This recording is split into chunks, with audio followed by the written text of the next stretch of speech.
Hello, my name's Steve and you are listening to the Go Footballing Podcast. This is the show that talks about grassroots football, whether you are a football coach, a player, parent, referee, or if you've just got a love for the game, just sit tight, you're in the right place. So in the lineup this week, it's a short one. This is all going to be about the most popular formations of the grassroots game. So a big thank you to everyone who commented in for this show too. It's been great. There's been loads of interactions, which I've loved. Let's get into the show. So you probably remember from the last show, we did talk about formations a little bit, but it was very much around player formations and also player development. So let's just have a look at some of the really popular formations that we're going to look at from the 7-a-side game, so the 7v7s, the 9v9, and also the 11v11s.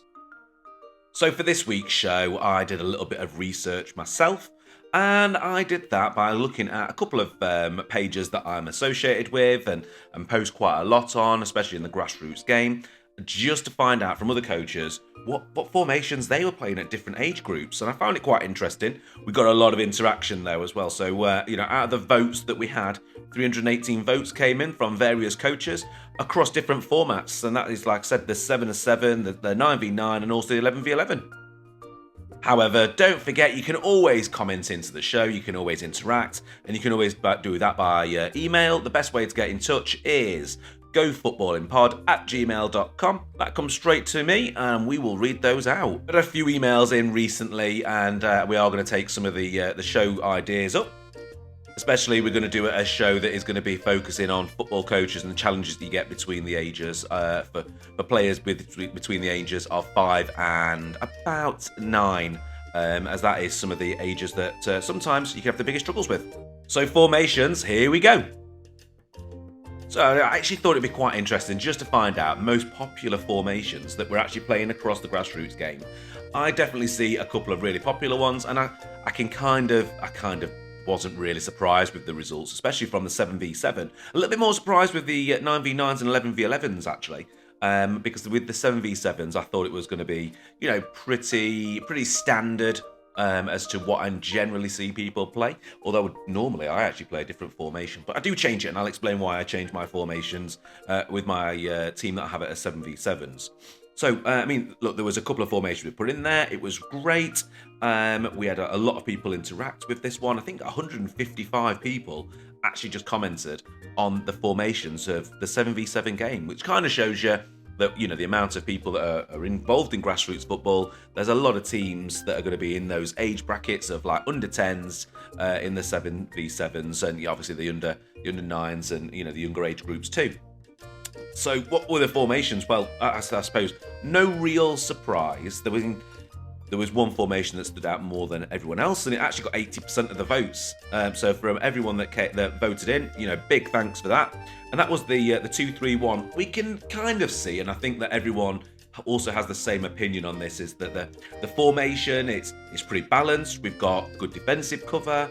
We've got midfielders, then we've also got a forward in play too. And I think if you also consider where we're going to after that at 9v9, and we're considering how we're going to develop players, then we need to make sure that we've got the good cover, we've got a good balance in midfield, and we've also got players that are playing as a threat further forwards too, because that's how we can develop players.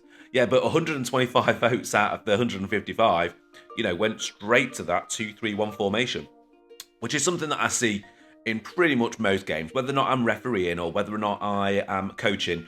I generally see that is the formation that most coaches use as a bit of a go-to.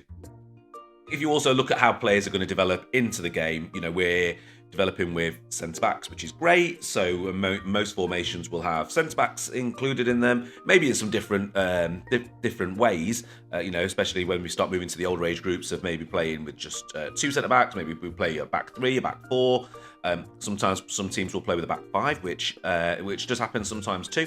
So it's great that we've got that. And also midfield players, you generally find, especially on those kind of smaller pitches, those 7v7 pitches, is that the players want to get everywhere. So playing more players in midfield is always a good idea too. So I think that's one of the reasons why that was probably one of the more popular formations at that age group. I also think it suits most pitch sizes. So, sometimes you'll go to a 7-side pitch and they'll be absolutely tiny. I mean, the one that we played on the weekend was almost like a postage stamp. It was so small that we had to change our formation to suit there. So I think that it does fit most pitchers pretty well. Keeps everything nice and balanced. And also, if you've got players that you're trying to make changes and you're trying to make substitutions for some fair play time, and you've got additional players that are on the side that you want to get on the pitch, it's good for them to be able to experience both in defence, midfield, and those forward players too. So I think there's a good balance between that formation. And obviously you guys as coaches obviously think that too, which is why there's so many votes. And 80%, like I said, of the votes went straight into the 2-3-1. Now we did get on here as well, there was an option for other formation, and I was really hoping that people would put their other formations in. And that actually got a bit of a 22 people actually said that they use a different formation other than that, but didn't state what that actually was. So it might have fallen into one of these other ones. I'm not too sure. The formation that I think that I generally play with my 7-a-side teams is generally 1-4-1. And the reason why I do that is you look at where other teams generally play, and the most popular one is 2-3-1. They're only ever playing with one forward. They're only playing with one striker. So what we're doing is we're putting one of our defenders under maximum amount of pressure, maybe almost in a 1v1 situation, because that'll help them become better defenders. Now, where we are able to overload quickly and win the ball quickly and play the ball and win the ball and be able to play with it quickly is generally midfield. And if we've got 2 players in the midfield, especially in that centre place, and we're using the wide positions really well, having a 4 is really quick, and we're able to win the ball quickly and press forward quickly too. What you will hear though is, it's all going to be about recovery runs, because you can get caught out very, very quickly, because you can be outnumbered very quickly at the back. And it takes it. If you're already a 1v1 and you've got a player that's already played through and he's broken the lines already and they're in on goal, then what you will notice is that you are overloaded pretty quickly. So, we have to work really hard on recovery runs, but also the partnership that we also find with having 2 centre players, 2 centre midfield players, is really important, I think, for the later games. With most, and you probably see this as a bit of a trend when we look at the 9v9, of how many teams are actually playing with 2 centre midfielders. So building up a partnership from early on of what their role is in the game and how to play the game and how to be really effective in those positions, especially, just training them to be able to come back, help defend, but also know when to go forward and start at the attack as well. I do find that I have to sometimes change that shape though. Like I said, especially at the game at the weekend, there was just no width for us. We had played 4 players across. They probably could have touched each other. And bear in mind, these are only 10-year-old kids. So, that's how small the pitch was. It was honestly, it was probably smaller than a 5-a-side pitch, it felt like anyway. Or it definitely felt like that. Obviously it wasn't, but it just seemed very small to what we normally play on. So we actually reverted to the 2-3-1, which is probably the most popular. But we just felt that having one player in the middle, and being able to press a player further forwards when we could do, and give them freedom to be able to do that as and when they wanted to, with a little bit of guidance, was definitely the right shape for us to move at the weekend. But I think that the 1-4-1 is a great shape to have at 7v7. However, coaches probably didn't all agree with me with this one. So that one only came in at 4%. So only 4% of people. It's got 80% playing 2-3-1. 4% is a formation that I generally play. But I do find that with most players and most teams, only having 1 forward, only having 1 defender, you're never actually overloaded. So you should always be in a position where you can overload in other areas of the pitch. A couple of the shapes that also came in though, the 2-2-2, only 1% thought of that one as well, and the 3-1-2. Again, only 1% came in with those. So clear winner, and clearly the most popular positions and formations, should I say, for the 7v7 is the 2-3-1. Now, something that I did find a little bit odd, and I wasn't really expecting this, is that I actually put down for the 9v9, 11v11, I put a number of formations down for people to just pick off on a poll.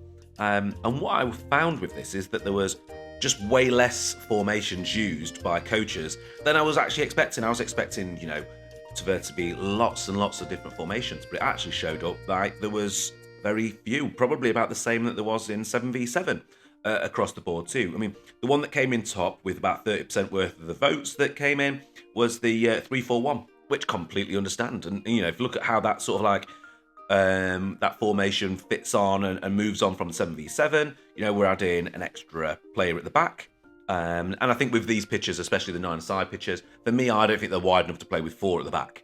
I find that most players, that, especially the ones that are playing there, are able to get from side to side very easily, and it's almost like a left and a right wing backs that you're also using with a centre back in there too. Although generally playing quite narrow, but the pitches aren't that wide that your players, one, can't come back and recover, and that they would need 4 at the back. So I find that a good shape too. We're also making sure that there's good overloads in the middle, and that we're playing with 4, but again, only playing with 1 forward. So if you're only playing with 1 forward, you're really relying on your midfielders out of that 4 to start pressing forward and linking up play to come out and actually be able to support that striker in scoring, especially when most teams are going to play with 3 at the back. If you're outnumbered 3-1, and the team have really got that nailed down with 3 centre backs playing against 1 striker, it's going to be a very tricky day for them. It does have its good sides with this too. When we're moving along to 11v11, and I think that one of the more popular shapes for the 11v11 was actually the 3-5-2. It seemed like a really popular formation too. So just add in an extra player into midfield, or adding an extra player further forwards, was making a big difference. Well, not a big difference. I think it was just a natural progression for players to be able to go through, especially if they're staying with the same team, same coach, probably has the same principles, probably always looking forward for that 11v11 too. So yeah, big 30% there. Coming in second though, and I was surprised at this is one of the formations that I generally play. And this is because I'm always thinking about 11v11 at when I've got a 9v9 team. And that is 2-2-3-1, because ultimately I want to go to 4-2-3-1, which you see a lot of teams doing now. They are playing in those with 2 holding CDM roles, as well as a cam role with good width, and then a back 4. But yeah, to start off with, I generally play with 2, and the reason why is the same as when I play with 1-4-1, is maximum amount of pressure for those defenders to be able to deal with, so that when we get to 11v11, they've had loads and loads of pressure, they've had loads and loads of practice. It's actually sort of second nature to them, and what we're adding is, in the 11v11 game, is we're just adding a left and a right back in there, so it makes it really good. However, only 8% of other coaches also play 2-2-3-1. So there's a big difference in some of the formations and the percentages, but like I say, most of people still going for that 3-4-1 in Grassroots. Obviously, really, really popular. I think the second most popular formation though, that was in, it only had 11%, so it's not like massively above or anything like that. But still a big difference on the leader was 3-3-2. Again, good balance at the back, and probably a little bit more attacking threat up there. So I think if you do find that you've got more players playing forwards and playing with 2 strikers, generally you're going to be going to a formation maybe where you're thinking, I need to have 2 forwards in my team. Maybe you were a striker as a coach, so maybe you're thinking more about attacking rather than defending. And I think that sometimes you do that. I think as coaches, sometimes your playing career and the position that you played probably does affect the positions that you put players in, the formations that you use, and also your principles around football. Another popular one that sort of came out, again, about 8%, was the 3-1-3-1 formation. 7 people voted for that one too. Sometimes that can sort of like slip into, and they can sort of like blend a little bit between the 2-2-3-1 and the 3-1-3-1. It can kind of blend a little bit too, especially if you've just got one of those centre backs that likes to play a little bit further forwards, and likes to cover just in front and give that good balance to midfielders to be able to play the ball forwards too. It kind of turns into a 2-2-3-1 there as well. But like also the 2-2-3-1 can quite easily turn into a 3-1-3-1 too. But it depends how much pressure your team are taking. So 9v9, most popular formation, and see if you play there or not, or it's the formation that you use with your team, if you're a coach or a player, is a 3-4-1, 30%. So just before we go into the 11v11s and finish the show off, if you do want to email into us, that'd be great. gofootballinpod@gmail.com. That gets straight through to us, and just give us your thoughts, ideas on future shows, and also your thoughts on the shows that you've listened to. So here we go then, 11v11. I didn't get as many votes in on this one as I thought I would do as well. 54 votes in, but let's go through what some of the figures were and see what people were most thinking of as the most popular formation. So most popular formation that came out, I was actually surprised at, because I thought that 4-4-2 at most age groups was going to be the formation that was going to come, because it's got a good defence and attack. I think that some Premier League football managers, they actually explained, if you look at where the pitch is and you look where most of the players are, 20% of the pitch on the side is taken up by 20% of the players, 20% on the other side, and then the 60% in the middle is taken up by 60% of players. So it's a good balance of both defence and attack, making it, suitable for a lot of grassroots teams. But the 4-4-2 only came in with 14% of teams still playing 4-4-2, which I was a little bit surprised at. I thought there would be more teams playing that formation.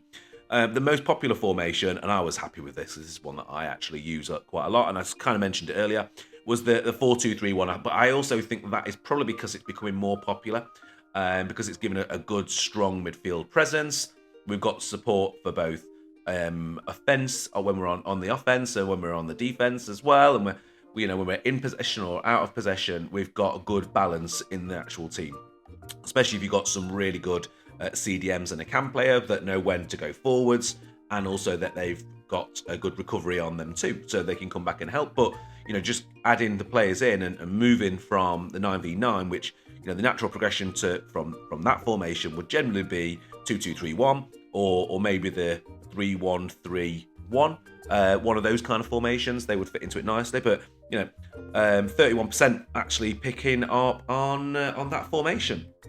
The second most popular formation, though, the 4-3-3. Again, I can also understand why that is too. That's been made really popular with a lot.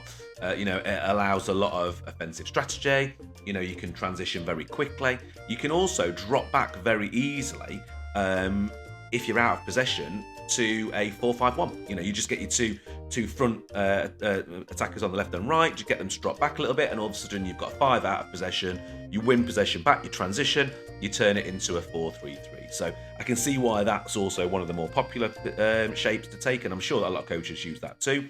But a couple of the formations also came in the 4-5-1. I kind of just mentioned that there too, kind of almost similar to the 4-3-3, depending if you're in possession, out of possession too. So yeah, completely understand that too.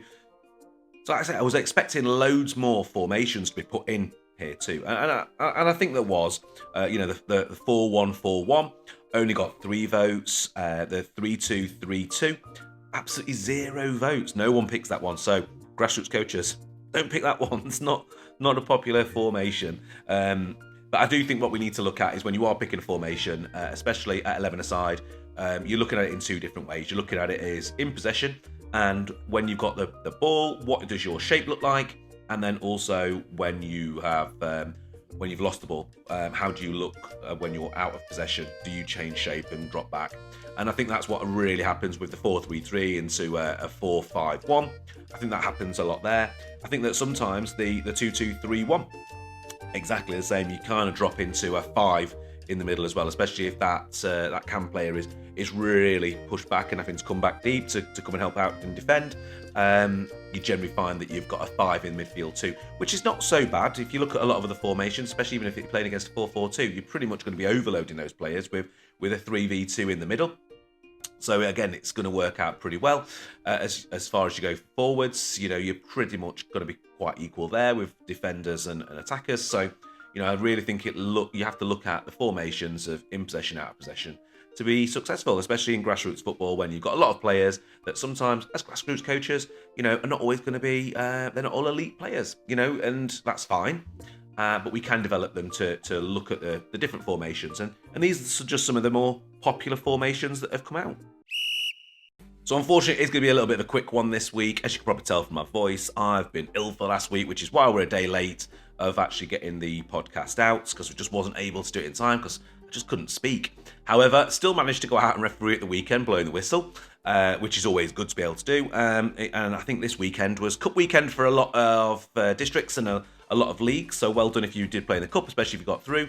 My game that I was refereeing, end of full time, it's a draw, straight to penalties. First 5 kickers go up from each team, as we'll know. Got it all secured, know who's coming out. First 3 kickers miss in the first, but first 3 kickers missed. The 4th kicker missed, the 5th kicker missed, the 6th kicker missed. I'm thinking this is going to be a long day. Like, we've now had 6 penalties that have all been missed. But then luckily we went on, and it was a an 8-9 win. Obviously, sudden death one there as well. So, if you went through and played in the cup, well done this weekend. We're going to end it there this week, but like I do say, please email in to us, gofootballing@pod@gmail.com. That'll be how to get hold of me, and we will see you next week.